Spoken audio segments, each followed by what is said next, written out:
उर्मिला जाकर दरवाजा खोलती है तो सामने लगभग 26 साल की बेहद सुंदर लड़की को खड़ा देख हैरान रह जाती है।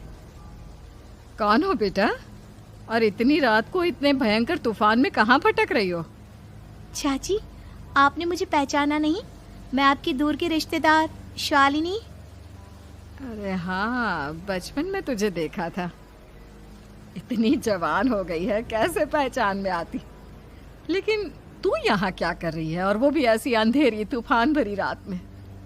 उर्मिला की बात सुनते ही शालिनी की आंखों से आंसू बहने लगे। वो फूट फूट कर रोने लगी। ये देखकर उर्मिला को कुछ समझ में नहीं आया और उसने शालिनी का हाथ पकड़कर घर के अंदर आने के लिए कहा। जैसे ही शालिनी घर के अंदर रोशनी में आई, उर्मिला की नज़र उसके पेट की तरफ गई, जिसे देखकर ये साफ पता चल रहा था कि वो प्रेग्नेंट है। अरे, तू तो पेट से है। ऐसी हालत में इतने भयंकर तूफान में आधी रात को बाहर भटक रही है। आखिर बात क्या है बेटा? मुझे सब कुछ साफ साफ बता। क्या बताऊं चाची, ये सब जिसकी वजह से हुआ है उसके बारे में बताने में भी मुझे शर्म आती है।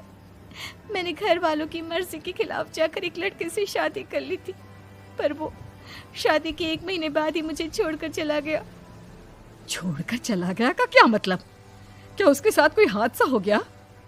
नहीं, उसे कोई दूसरी लड़की पसंद आ गई और मेरी प्रेगनेंसी की खबर सुनते ही उसने मुझे बेसहारा छोड़ दिया।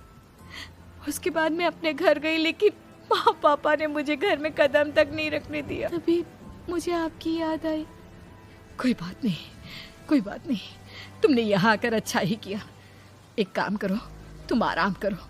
वैसे भी ऐसी हालत में इतना घूमना फिरना और इस तरह आधी रात को बाहर भटकना ठीक नहीं होता। प्रेग्नेंट औरत को आधी रात को घर से बाहर नहीं निकलना चाहिए।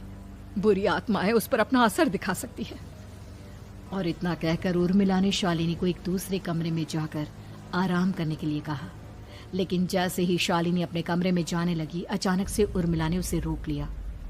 एक बात बताओ बेटा, तुम्हारा कौन सा महीना चल रहा है?